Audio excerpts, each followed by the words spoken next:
All right. Well, thank you for joining us here at Covenant Calendar Club, hosted by Brandon Muchmore, Conrad Paris, and myself, Jose Pasarel. We are stewards of Torah to the tribes. We focus on the prophetic parts of the scripture and how they apply and to us today, and how we're supposed to live through some of these times that we're going through, as prophesied by Yahusha and the prophets. And so today we're going to have a very interesting teaching at one of the two parts of the teaching, actually. The first part, Conrad is going to go ahead and go over a few circumstances where we see the difference between in the narrative of the Bible, of the chronological aspect and the achronological, which means that it's not in a chronological order, but by theme.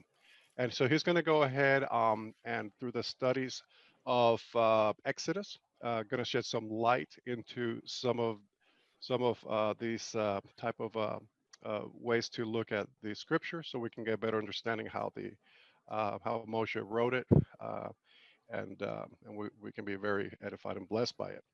And next week, he will, or maybe next teaching, not sure if it's going to be next week, but next teaching is going to also be in regards to um, this difference of achronological and chronological, but it's going to be based through the lenses of Paul, Shaul. So he'll go over that on in his next teaching. So wait for that as well. So I hope you all are blessed by this. And if you're not receiving your weekly invites, we do encourage you to come and join us live. So if you have any questions, or you want to join us for some of this calendar discussions, we'll love to have you. This is a club, so a lot of the things that we put together is based on also your input as well. So we hope that you are here and joining us, when you can, and just go to Torah to the tribes .com/connect and just register at the Covenant Calendar Club towards the bottom. Well, be blessed by this teaching, and Conrad, whenever you're ready, brother, floor is Yes, yours. okay. Before shalom, brothers and sisters, wholesomeness and wellness and prosperity be with you all. And that's the word shalom. Before I go into this power slide, 17 years ago, I decided to read Shemoth with no one influencing me or hearing anybody comment on Shemoth, especially in the chronology and the anachronism. Day after day, day after day, after work, I sat down all by myself underneath a tree and I read it, and I discovered, to my surprise, it is not in chronological order. Then later, some friends came to visit me, and I told them this, that Exodus or Shemoth is not written in chronological order. And they look at me and thinking that I was speaking Mandarin Chinese, that's the dialect of Chinese, or Cantonese Chinese. And I kept it all by myself because the response I got was so negative. Now I'm doing this after 17 years with this power slide, which was not as yet being invented, is something new that the Father has used in these unprecedented times. I'm going to share the screen now.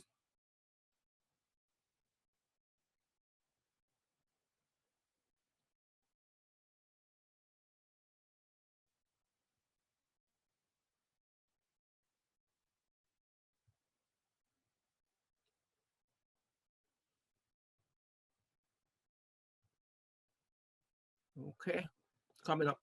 Here is it. The topic or the heading, part one. This is important. Part one. Part two coming up sometime. It's really a covenant calendar with all Israelites, a kingdom of priests and set apart nation, part 1. And we are going to stay around Mount Sinai for a while in this part 1 and part 2, because in Devarim, they spent too long at the mountain. I think it was 336 days, almost 1 year, short of 14 days of a 360 days year calendar. Moses' ascent on this mountain, I know for sure, many times, and over 7 times, 8 times, some say 10, but many times, over 7 times in my counting, or 8 times, by the way. And so he made these ascent many times. To whom? To speak to who? The Creator, who is above all, over all, and in you all. I love that Shaul's term, when in his, the way you call doxology, and to him, and from him, and to him are all things, be glory forever and ever. I love that. He's above all, over all. So this is part 1. Linda Demas, are you there? Maybe she is not. Okay, let me go and start here first in Exodus or Shemoth 19, 1-6. In the 3rd month, after the Israelites left Egypt,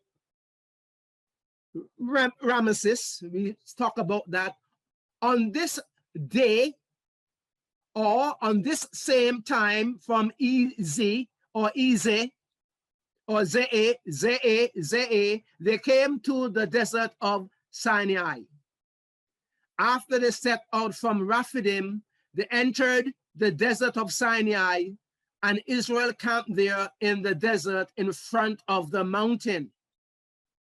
Then Moses went up to Elohim, and Yahuwah called to him from the mountain and said, "This is what you are to say to the house of Jacob." Jacob is Israel's carnal-minded side or personality, means he grabs the heel, and figuratively, it means he deceives. So, and we have that. This is what you have to say to the house of Jacob, and what you are to tell the people of Israel. The name Israel means he who struggles with Elohim, and also means overcomer.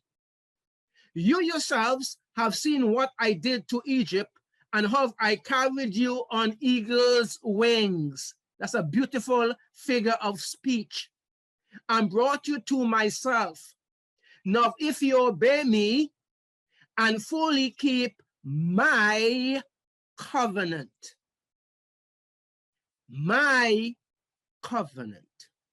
then out of all nations, you will be my treasured possession. Although the whole earth is mine, you will belongs to me. Like a man dating a woman and telling her, of all the women, you are the most beautiful. You are my treasured possession. Okay, the same thing with a nation.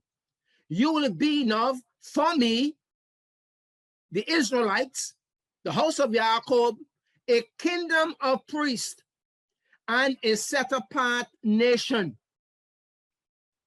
This is the proposal. These are the words you are to tell the Israelites. Moving ahead, that's part 1. Good introduction there. We will show who were the kingdom of priests of the set apart nation. We the people. Isn't that sound familiar to you? We the people. All Israelites, not only Aaron and sons and the Levitical priesthood and the covenant calendar they must keep and obey, part 1. Shemoth, Exodus 19, 1-8, the covenant proposal, You have heard about that quite a bit here on Tobit to the Tribes. It is a kingdom of priests and set apart nation. We, the people.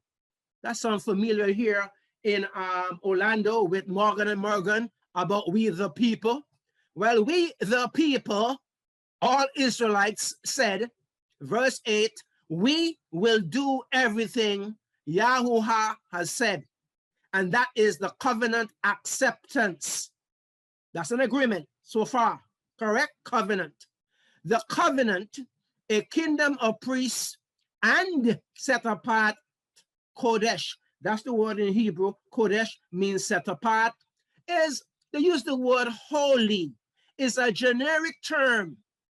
And people think, well, holy means sanctimonious. Long skirts, long dresses. No. Or feelings. No, it means set apart in Hebrew, nation. And is not some priest. The covenant is a kingdom of priests and set apart nation, and not some priests, Aaron and sons and the Levites. This should be very clear. That is important to know and to understand. Let us get some word studies. I love doing word studies. Word studies on the word covenant. Strong's Hebrew 1285, which assists in the understanding of some or most Hebrew words, Jensenius as well, and Biblical Exegetical Analysis, another Hebrew book. And there are more. And you call it in the phonetic sounds, Ber-eth, in brackets you see there. Or some say Berit or Ber-eth, however you pronounce it. So it is a covenant between men. It can be a covenant, a treaty, alliance. Marriage is a covenant too as well. I did not even know that when I got married. Sad to say. But anyway, so it is a covenant between men, treaty, alliance, constitution. We're going to deal with this word constitution here later. It can mean an ordinance, agreement. That is between whom? Elohim in the covenant, agreement between Elohim and the Israelites. It can mean a pledge. And I get this from Blue Letter Bible, and there's more scriptures to show you where it is a treaty, alliance between men, agreement, ordinance, etc. But for time, I cannot do that. All what I want you is to get the understanding. That is clear. The covenant between Elohim and the Israelites. This is what I want you to understand. This covenant is a divine institution or ordinance with signs and pledges. Elohim will keep his part. The Israelites, their part. That's what a marriage is too as well. The man keep his part and the woman keep her part. And that is an agreement in a covenant marriage. Well, this is a marriage in two as well. Now it is with Israel, not with the Canaanites or the Egyptians. It is with Israel, one who struggles with Elohim at Mount Sinai, equal Horeb. In Shemoth, Exodus, is Mount Sinai. In Deuteronomy, Devarim, it is Horeb. It equal the same. So Shemoth, Exodus 19:5. North, if you obey me and fully keep my covenant, not halfway, not 3/4 way, fully keep my covenant, then out of all nations, you will be my treasured special possession, special, a kingdom of priests. Notice I put the word kingdom in red, kingdom of priests. So in Shemoth, Exodus 24, verses 1 to 18, titled, The Covenant Confirmed, that began with a proposal and acceptance in Shemoth, Exodus 19, is confirmed in Shemoth, Exodus 24. Let me stop here clearly as I go along, and I pause. Listen to these scriptures or notice them. In the heading, Shemoth, Exodus 24, verses 4a, Moses wrote down everything Elohim said, beginning with Shemoth, Exodus 20, verses 22 to 26. Then from, I'm going to take off the word Shemoth for now, Exodus 21 to 23, verses 1 to 32. This would include in Exodus 23, 14 to 17, the 3 annual festivals. That's the last thing mentioned in those 7 areas. The 3 annual festivals for our covenant calendar.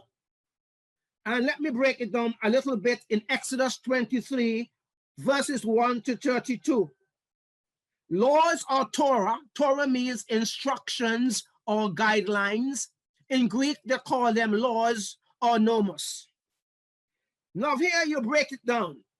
Hebrew servants, personal injuries, protection of property, social responsibility, laws of justice and mercy, Shabbat laws, even Shabbat laws, which is the land Shabbats, and then afterwards the 7-day Shabbats.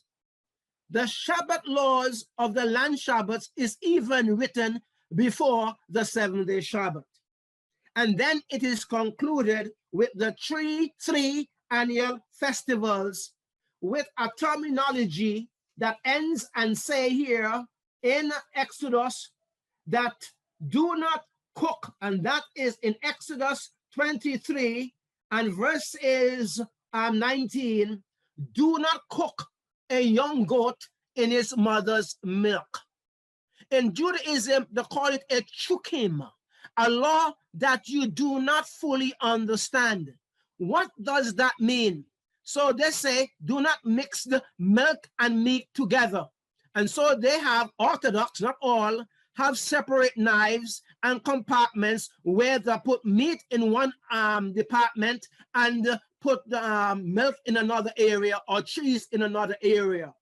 To me, it means do not be syncretic. Do not mix wool and linen together. Both have the same frequency, but do not be syncretic is my opinion about that chukim law. Do not cook a young goat in his mother's milk. Do not keep Christmas and then keep the Feast of Tabernacles. It's not going to work, period. Moving ahead. After Moses wrote down everything Elohim said in the chapters and verses mentioned above that I just read, some of it, Moses got up early the next morning at dawn. That's the word, early, the next morning at dawn. Shemoth, Exodus 24, verse 4-8, and built an altar at the foot of the mountain. And you can read Exodus 20, verses 24 to 26. And he set up 12 stone pillars representing the 12 tribes of Israel. Verse 5, then he sent whom? Young, not Aaron and the priests and sons. Then he sent young Israelite men, the priest, not, bold here, Aaron and sons. And they offered burnt offerings and sacrificed young bulls as fellowship. Fellowship means peace as well. or shalom, which I prefer. In English, peace is the absence of war. But in Hebrew, the word shalom means wholesomeness, wellness, and prosperity too as well. That is why we say Shabbat Shalom, Shabbat Shalom, Shabbat, Shabbat, Shabbat, anyway, and offerings to Yahuwah. Young Israelites men, the priest. What? Do you know? Afterwards, anyway, the priest sacrificing young bulls, offering burnt offerings, and fellowship, peace, shalom offerings, no doubt from the 12 tribes, representing the 12 stone pillars set up by Moses at the foot of Mount Sinai. Then in Shemoth, Exodus 24, verses 7 to 8, the book of the covenant confirmed, ratified by blood, and then a covenant confirmed meal with Moses, Aaron, Nadab, and Abihu, who, by the way, Nadab and Abihu are Aaron's sons, and the 70 elders of Israel in verses 9 to 11 of Shemoth, Exodus 24. And in Shemoth, Exodus 24:18, the chronology ends. Then continues, it skipped now over Exodus 25, 31, 1 to 18, and it continues in Shemoth, Exodus 32, verses 1. Do not read that in chronological order. I'm showing you where it ends, and I'm showing you where it begins. Apostasy and the sin of the golden calf. Apostasy is an abandonment of one's belief. Exodus 32, 1 and 4, the chronology. And I'm going to get into that word chrono later on. The chronology, meaning the arrangement of events or dates in the order of their occurrence, should be continued from where it said in Exodus 24:18, and Moses stayed on the mountain 40 days and 40 nights. Moving ahead, the golden calf, the apostasy. You now see the chronology continues in Exodus 32:1. When the people saw that Moses was so long coming down from the mountain, Aaron officiated in making the golden calf. He said he threw the earrings and the gold that the people gave him into the fire, and out came this calf. That makes me laugh. Aaron officiated in making the golden calf and built an altar in front of the calf. Then in verse 5, he announced, tomorrow there will be a shag or kehag to Yahuwah, the same word that is used for whom the 3 annual festival is the same word is here, is used as well. Tomorrow there will be a festival to Yahuwah. Verse 6, so the next day, the people, the kingdom of priests of the covenant, including Aaron and sons, and the Levites, all Israelites, rose up early and sacrificed burnt offerings and presented fellowship shalom offerings. Afterwards, they sat down to eat and drink and got up to indulge in revelry. Note, the people represents all Israelites, no matter who did the sacrificing and the burnt offerings and fellowship shalom offerings.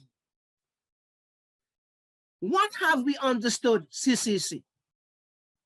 The people are still a kingdom of priests, including Aaron and sons and the Levites.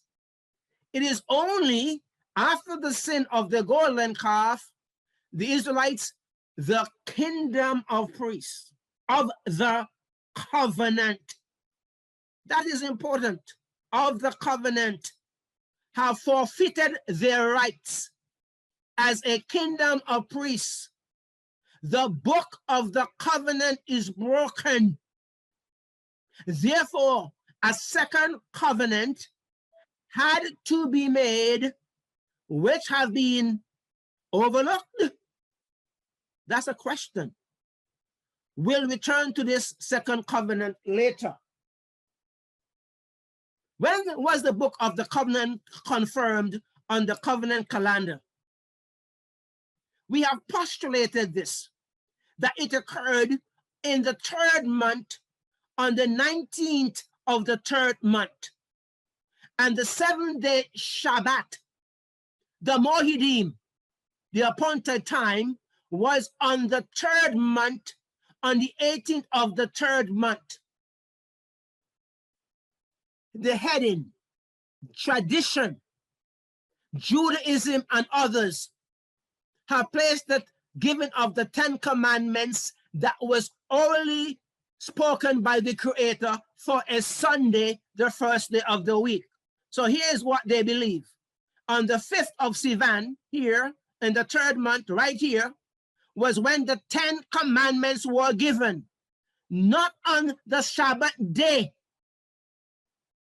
Now they have the outline is correct, but the outline for the first, second, and third month should have been when they entered into the promised land. Yes, the outline is correct, but is not here for what you call the Feast of Weeks or the Festival of the Harvest. That was for later when they come into the land. So here we have here the Mohidim, the appointed feast, the sacred assembly called the Mikra Kodesh. Here is where you have it on Covenant Club calendar. Shabbat fellowship. And when he arrived on the 15th, which we postulated, on the 16th, he went up to the mountain, and you find that in Exodus 19, 10 to 12, and the Father says, have them consecrate them today, and tomorrow, wash your clothes, and on the third day, I'm going to come down in the sight of all Israelites, which I no doubt believe was the 7th-day Shabbat, not having them consecrating themselves on the 7th-day Shabbat and washing their clothes. Here you have a double manner, always called preparation before the what? The 7th-day Shabbat. And this should be preparation before the 7th-day Shabbat, consecrating yourself because the Father is set apart, and even the mountain at the bottom was set apart, because wherever his presence is, he is set apart, and they have forgotten this. The book of the covenant confirmed. This is the constitution. The 10 Commandments is the constitution of the book of the covenant. Moving ahead. The covenant between the covenant between Elohim and Israel, a kingdom of priests, a set apart nation. Elohim, your creator and mine, is set apart, Kodesh. And also the kingdom of priests. Vakira, Leviticus 11:44. I am Yahuwah Elohim. Consecrate yourselves 24/7 and be set apart, because I am set apart. Verse 45. Therefore be set apart. That is special and different. The 10 Commandments orally spoken is the constitution of the, I put the word theocratic. I like the word Elohim-cratic, but anyway, it comes from the Greek theos. They do not know where that theos comes from, means God. That is how they used to call him not Elohim in the Hellenistic language, call him Theos. That's it. And it means the creator of heaven and earth, when the Greeks call it Theos. So of the theocratic government, Elohim and his people. Theocracy or Elohimcracy, a system of government in which the kingdom of priests, all Israelites, in the name of Elohim, before the Levitical priesthood replaced them. Constitution. Remember I told you the covenant could include constitution, allegiance, treaty, ordinance, agreement, etc. But anyway, constitution, a covenant, is the basic principles, that is important, or guidelines according to which the set apart nation is governed. You have to have a constitution in order to govern a nation. Otherwise, you become a dictator like a Hitler, and sometimes these guys tear up the constitution and govern by brutality and their henchmen. Constitution, a covenant, is the basic principles or guidelines according to which the set apart nation is governed. It is a system of fundamental principles, which is basic truths and guidelines of according to the 10 commandments. And the book of the covenant is the embodiment of it. The constitution first, the 10 commandments, then the book of the covenant confirmed after. I ask a question here. Why is it in the constitution, the 10 commandments, no death penalty is attached to it? Why? You don't find no death penalty in the 10 commandments or the 10 words. All you have, do not commit adultery, do not kill, honor your parents, no other Elohim before me, remember the 7th day, Shabbat, to set it apart, but there is no death penalty attached to it. There's a reason behind that too. Now let us go to the word constitution. We the people. It sounds like Morgan and Morgan here in Florida. An insurance or husband know this guy very well. We the people, sounds good, get lots of money, of the United States, and I'm talking about the Constitution of the United States. We the people of the United States, in order to form a more perfect union, establish justice, ensure domestic tranquility, the president, if there is an outbreak, could call up the entire Navy, Army, Marines throughout the world, get them from Germany, get them from Japan, get them from Korea. And that could well happen too, if he so desire. But anyway, there is always checks and balances. Provide for the common defense, promote general welfare, and secure blessings of liberty to ourselves and our posterity. By the way, driving and having my license is not a right, they say. It's a what? It's a privilege. To ordain and establish this Constitution for the United States of America. Those in Brazil, Bet of CCC, El Aida from New Zealand, and those in South Africa, Australia, and many nations have their own constitution. The constitution of a Elohimcratic or theocratic government is Elohim and Israel. We the people, the kingdom of priests and set apart nation. Now the question is, what are, and it has to do here in Shemoth, Exodus 31:18, look at the cursor, 32:15, the 2 tablets of the testimony are the 2 stone tablets. And in Devarim, Deuteronomy 9:11, 9:21, the 2 stone tablets, the tablets of the covenant. You see, the book of the covenant is the embodiment of this. Okay? Think about that. That need to be explained. And he says, take this book, which is Deuteronomy 31:26. Take this book of the law and place it beside the ark of the covenant of Yahuwah, your Elohim. It is not placed inside the ark of the covenant. The book of the covenant is not the book of the law. That was explained by Matthew Nolan in one of his teachings. Let me go here and let us address quickly the weightier matters of the law. 2 Corinthians 3:6. Shaul says, he has made us competent ministers of a new covenant, not of the letter, on tablets of stone, not here on tablets of stones, not on stone tablets, but on human hearts, but of the spirit.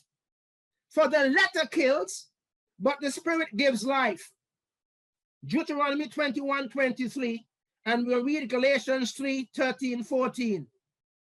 Deuteronomy, he combined both this together, Deuteronomy 21:23, with Galatians 3:13-14. Here is what it says.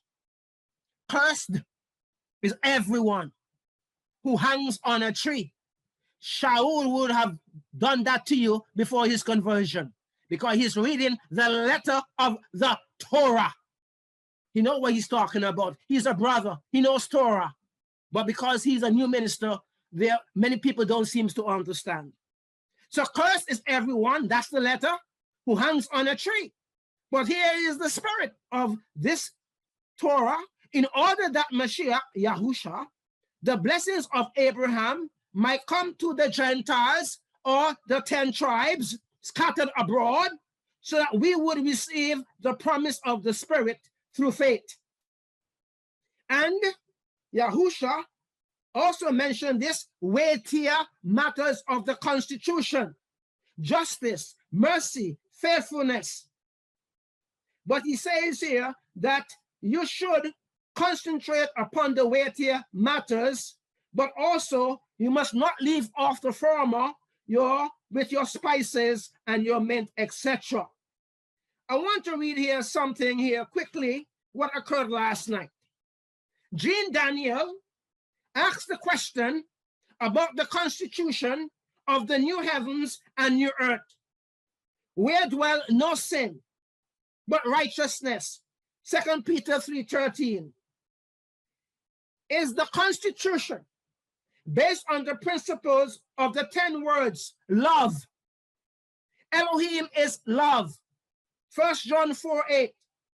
And Linda Demas says that love, as you said, should be known as ministers, the constitution of the new covenant, written in our hearts and mind forever. There's where the constitution should be.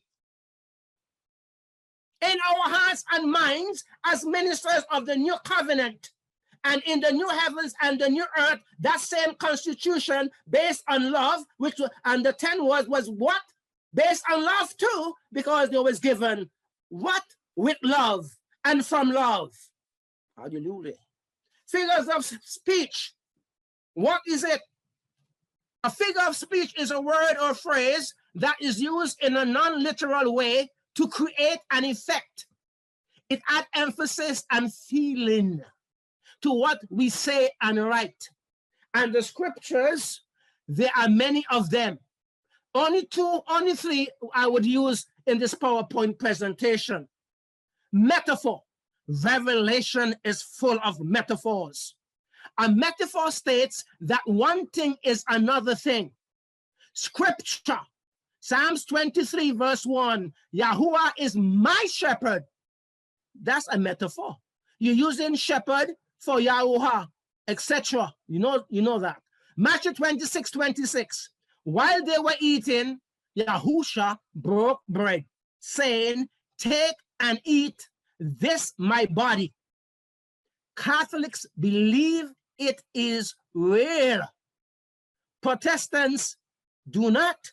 And many people have been killed over this down through history. Similes. Explain two things are being compared to each other simile.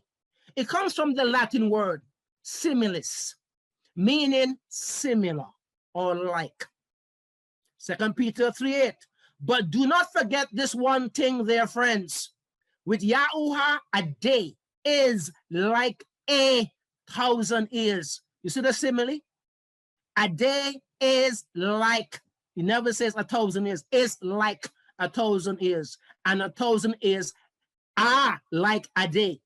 The JW who come knocking to your doors on Saturdays or Sundays, they believe that the days of creation in Bereshit chapter Genesis 1, each day was 1,000 years long.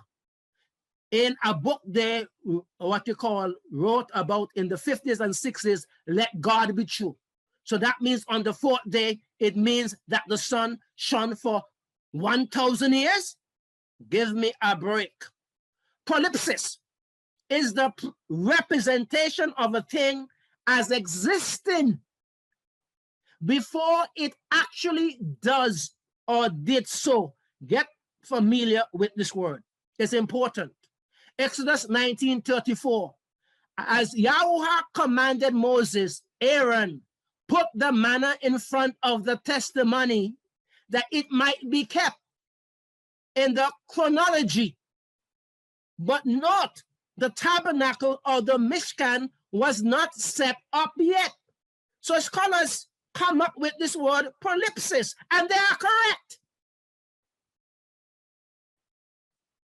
And Shemoth, Exodus 19:22 and verse 24, when you read it, a reference to the priest, it could not be Aaron and sons or the Levitical priesthood. It has to be, again, a prolipsis. That priesthood existed only after the sin of the golden calf. Let me get a prolipsis. We all know this. Romans 4:17. Elohim, who gives life to the dead. I love that. I love that. Elohim, who gives life to the dead and call things that are not. I got to put that with emphasis, as though they were. That's why I serve this Elohim of the Hebrews, the Elohim of Abraham, Isaac, and Jacob. That's my deity forever, not Allah or any other deities that one may have. Jeremiah 31:32. When I took them by the hand, next slide, to lead them out of Egypt, because they broke my covenant. The book of the covenant, not the book of the law. It did not exist then. The golden calf, Deuteronomy 9:21. Also, I took that sinful thing of yours, the calf you had made, and burned it in the fire. Thanks be to the calf like Aaron. Then I crushed it and ground it to the powder as fine as dust into a stream. This represents a stream that flowed down from the mountain. No doubt this was the stream represented that they washed their clothes in Exodus 19:10. So the golden calf, he ground it as dust, throw it into the stream that flowed from Mount Sinai. When they washed their clothes, no doubt they were in the nude because they only had one coat, no doubt, that served for 40 years, and one sandal, two sandals on the feet that served for another 40 years, and consecrate themselves, and immerse themselves. Water is the cleansing in a Hebrew understanding. Understand that? So that's the stream that came down from Mount Sinai in the desert. There was one there. The second covenant of Mount Sinai, moving ahead, was made because the book of the covenant was broken as the result of the sin of the golden calf. Shaul, Paul, Shaul is his Hebrew name. Paul, they say it is Roman name. They're not too sure, scholars. But we know Shaul, we call him Saul. Answers Galatians 3:15. Brothers, let me take an example from everyday life. Just as no one can set aside or add to a human covenant, all them baseball and football players, because they play so good for 1 year for the team, they want to break up their contract. But you know what? If that contract is broken up, you have to have another covenant. So just as no one can set another contract, they mean the same thing. Just as no one can set aside or add to a human covenant that has been duly established, so it is in this case. The second covenant occurred during Moses' last ascent of that 40 days and 40 nights. We get to that later on in part 2 in Shemoth, Exodus 34. The new stone tablets in Exodus 34 verse 10. Remember, the Creator says, he wrote 2 stone tablets, but that's the one. Moses, intercessor and mediator. Yahuwah said, I'm making a covenant with you. Continuing in verses 18 to 26. The covenant calendar in this covenant that he is making is not rescinded, annulled with the Feast of Unleavened Bread. And that would include Passover. The 7th-day Shabbat is still valid or still enforced. But notice here, the Feast of Weeks, there is a change of wording that was in the book of the covenant that was called the Feast of Weeks. Now, in this second covenant, it is called the Feast of Harvest, because you can change the words because it is not of the book of the covenant. That's why, as well. So continuing on this second covenant and the Feast of Ingathering at the turn or Tikufa of the year.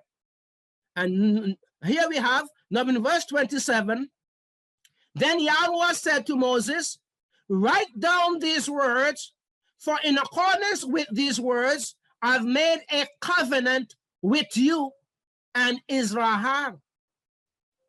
That is not being said in the book of the covenant. This is, say, in the second covenant.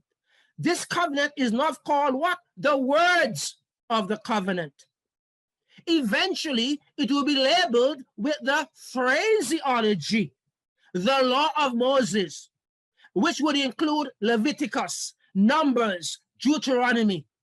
The second covenant, the words of the covenant, is also the embodiment, the presentation that represents the quality of the 10 commandments, the constitution, just like the book of the covenant. And Exodus 34, 28, verse 28b, and he, Yahuwah, wrote on the tablets the words, the 10 commandments. However, this second covenant is not blood ratified like the book of the covenant.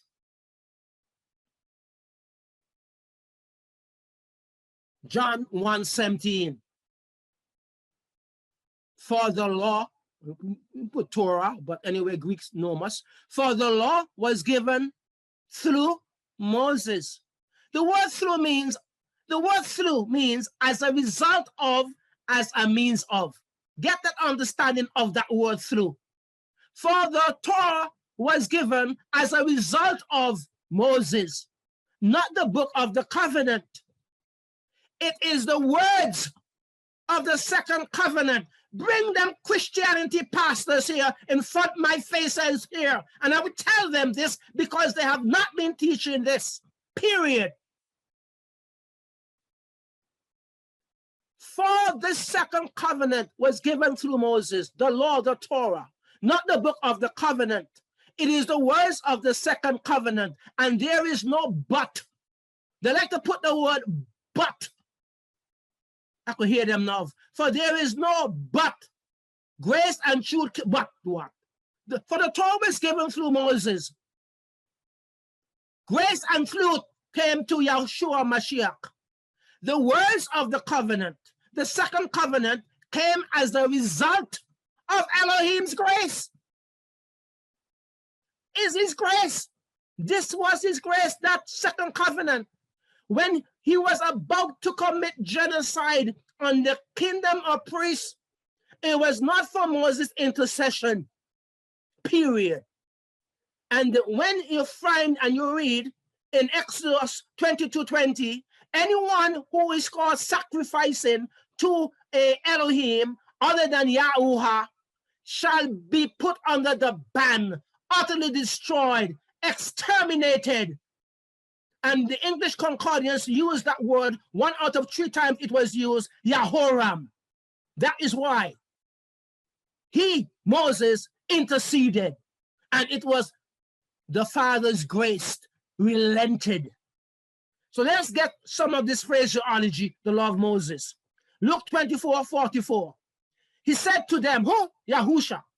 Everything must be fulfilled that is written about me. Where? In the law of Moses. Where did Yahusha get this law of Moses from? Deuteronomy 18:18. I will raise up for them a prophet like you from among their brothers. And he's talking to the 2 men of going on the road of Amos, doubting what was going on. And he's explaining to them what must be fulfilled. And that is what he is referring to Deuteronomy 18:18. I will raise up for them a prophet like you from among their brothers. I will put my words in his mouth. Then what Yahusha says, that the words that he spoke in Yochanan came from the Father, and not his words. Yeshua didn't speak his own words, you know. It's the words that he got from his Father, that what he says and spoke. He is not egotistical. I will put my words in his mouth, and he will tell them everything I command him. Way back then. Numbers 23:17, the law of Moses. A star will come out of Jacob. A scepter will rise out of Israel. This is a future scripture. It has been fulfilled, and we see it in the past, and was present in the time of whom? Yeshua. We have present, past, and future here. Luke 2:22. When the time of their purification, according to what? The law of Moses had been completed. Where?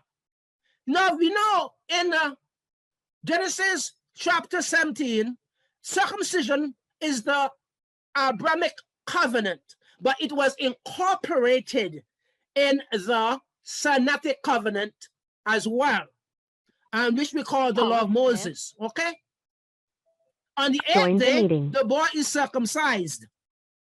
Then the woman must wait 33 days. Where they get this from? The law of Moses. To be purified from her bleeding. So Luke here, 2:22, is using Leviticus 12, verse 3. So all of the law of Moses would be in Leviticus. And all of the law of Moses would be in Numbers. And all of the law of Moses would be in Deuteronomy. The phraseology then. Acts 13:39, which is the second covenant. Because the book of the covenant was broken. So a second covenant had to be made. Acts 13:39.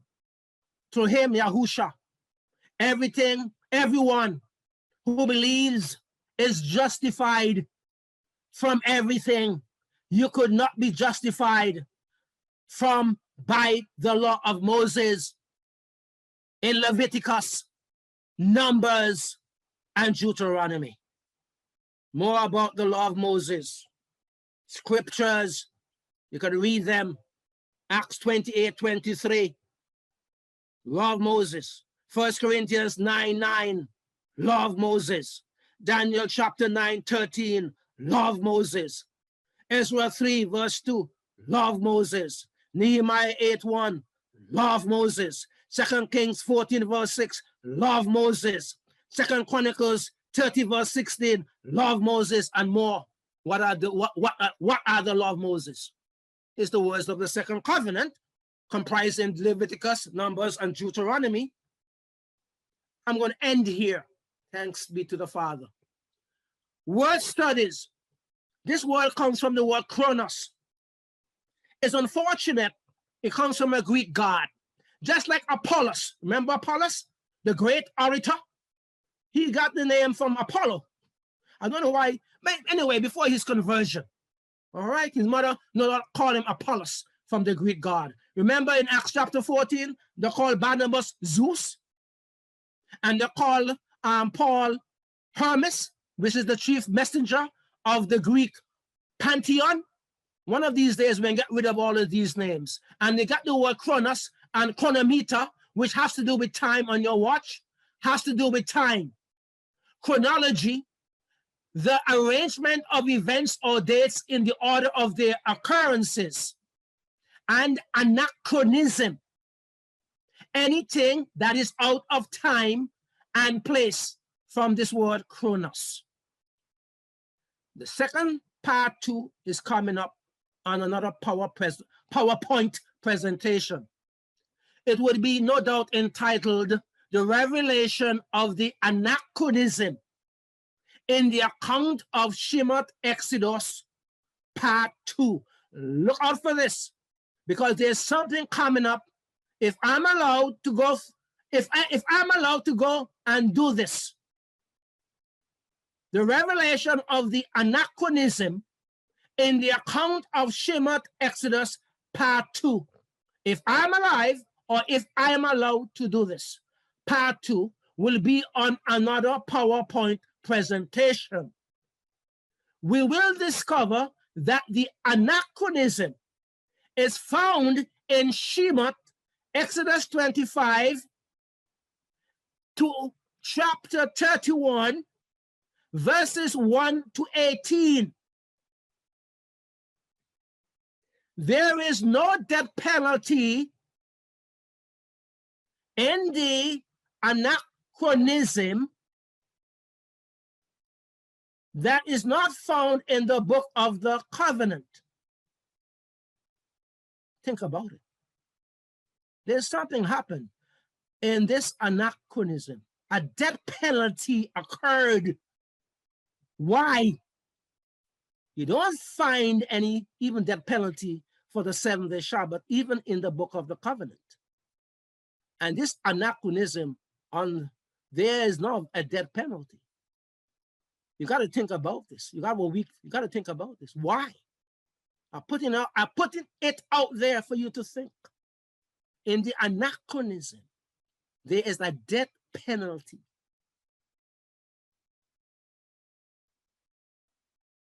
In the book of the covenant, on that same law, there is not a death penalty. And I'm not letting you know what it is at this time. You need to think about this Covenant Club calendar. Moving ahead quickly. Aaron and sons are enough priests. That was not in the chronology. See, Exodus 25 to 31, verses 1 and 18. Aaron and sons are not priests in the anachronism.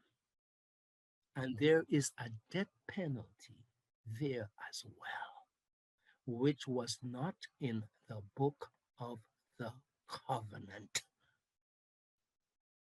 Now they are, if one is to read it chronologically. Why? I ask a lot of questions. I even postulate. I don't come here adamantly. And when I postulate, assuming that it is correct.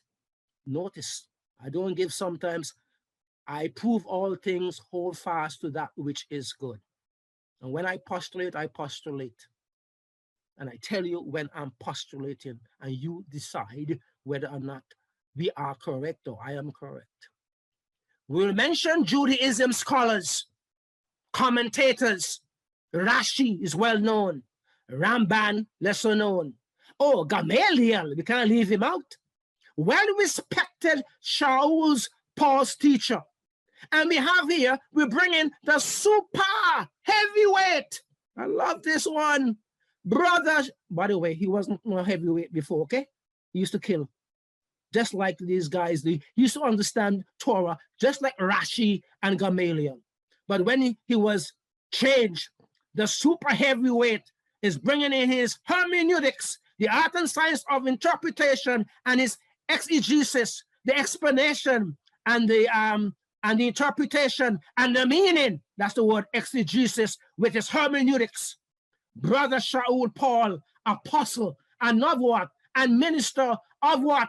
New covenant of the order of Melchizedek, will shed great light on the anachronism. Stay informed, brothers and sisters, and be blessed. Father in heaven, I pray that the veil, even according to Shaul, that when Moses was read there in the synagogues on the Shabbat day, the veil was still over their eyes. I pray as ministers of the new covenant, of the Melchizedek order, that the veil would be removed so we can minister to the world that is about to explode with all sort of, I don't know, COVID or what, rights, etc. But help us to be prepared and remove the veil from our eyes, our minds, our mental faculties, dear Father, so we can perceive the times in which we are living and be prepared for the coming events and days and years ahead and for all eternity eventually. I say, brothers and sisters, shalom, be blessed.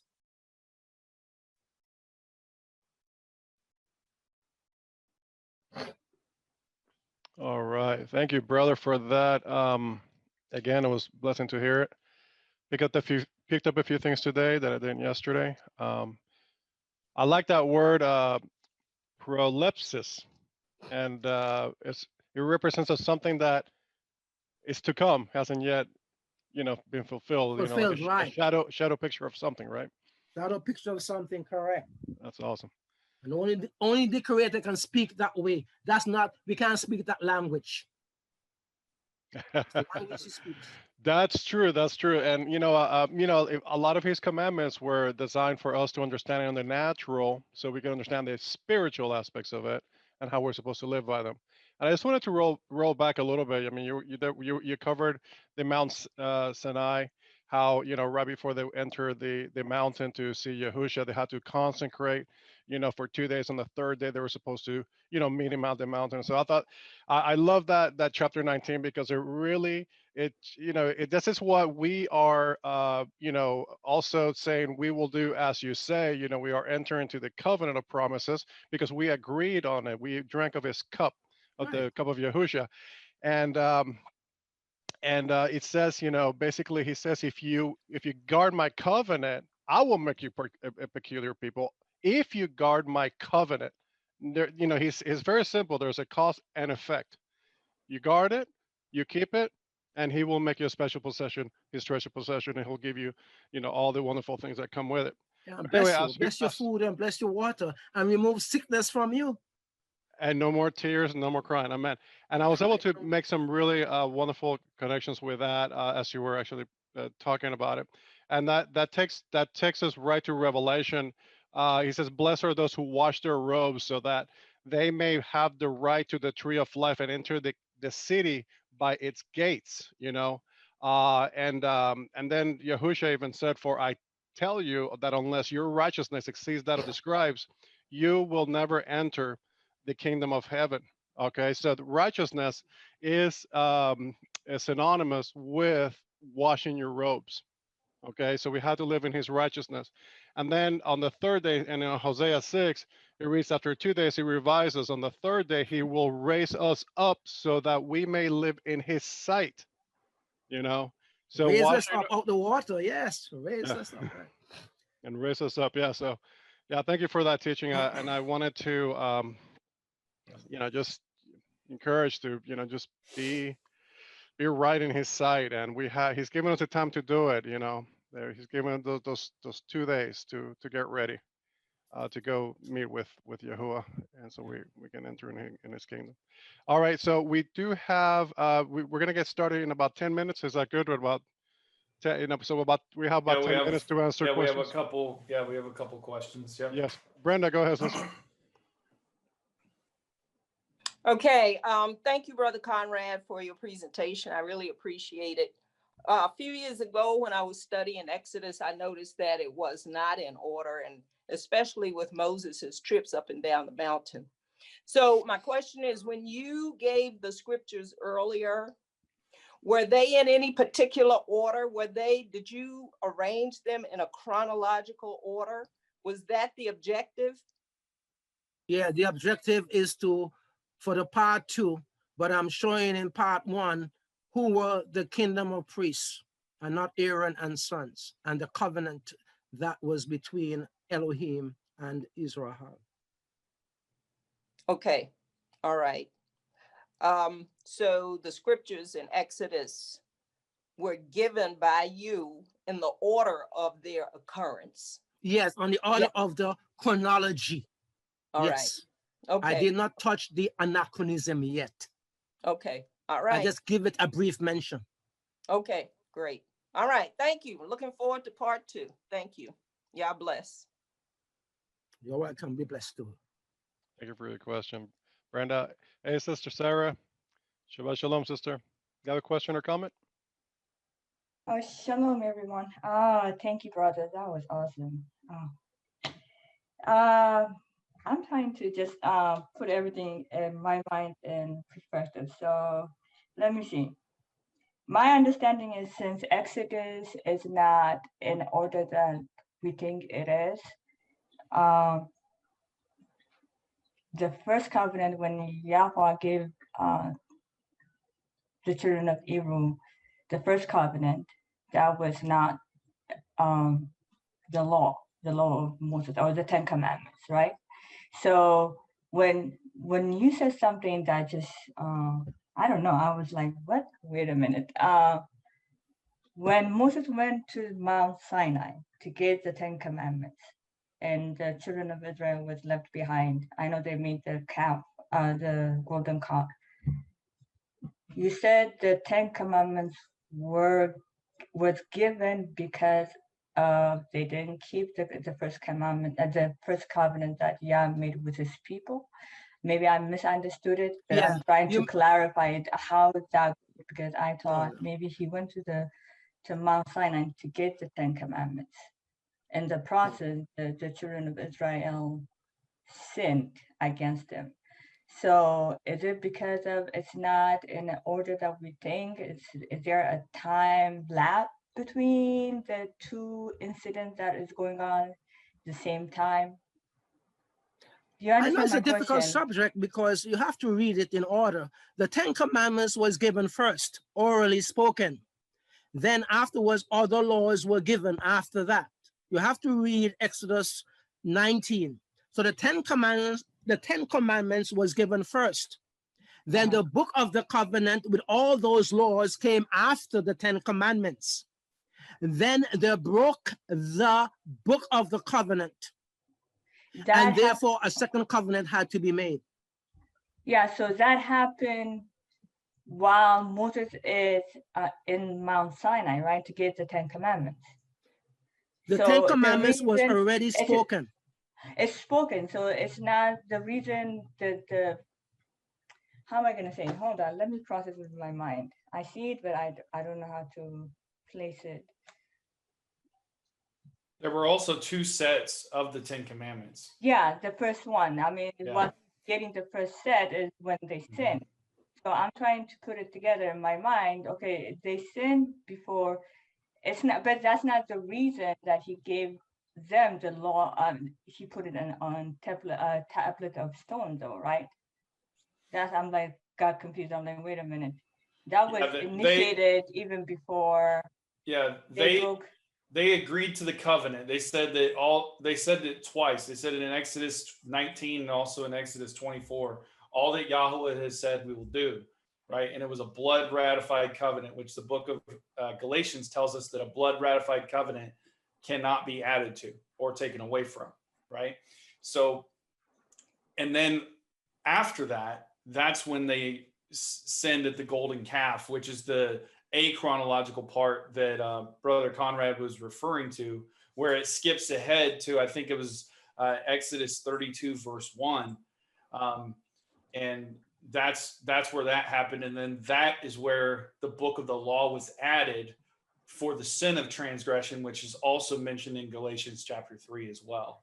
So that's the situation. They had a royal covenant Torah that he gave them at the Mount Sinai to be not a kingdom under a priest, but a kingdom of priests under the order of Melchizedek. And because they broke the covenant, well, instead of annihilating them and starting all over with Moshe, he allowed them to exist.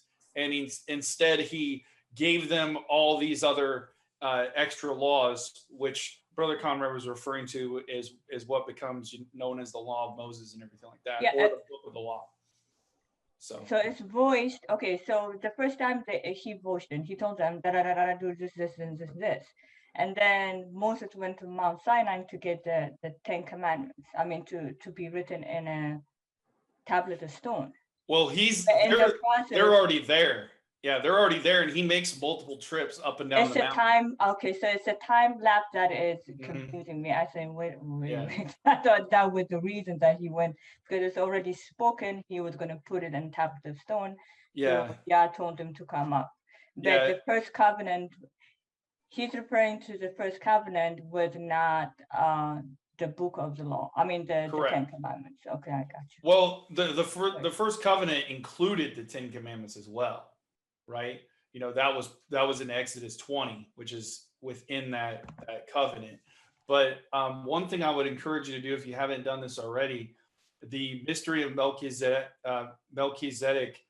series.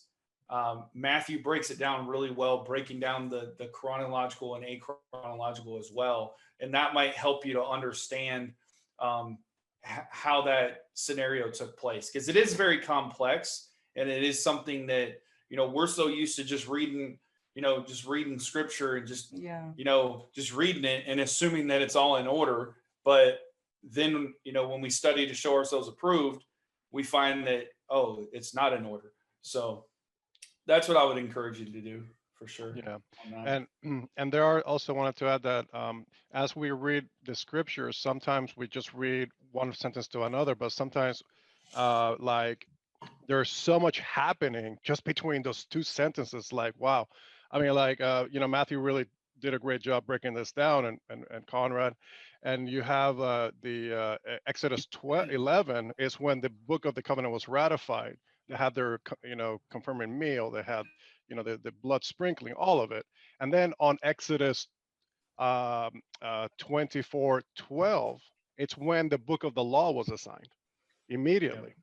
So you have the book of the covenant was ratified, and then Moshe went back up the mountain to get the book of the law, because that right between those two, right between those two verses is when the golden calf happened. But you don't see the events of the golden calf till afterwards. Yeah. You know, so. And the same thing you see the chronological in Exodus, like 16 on verse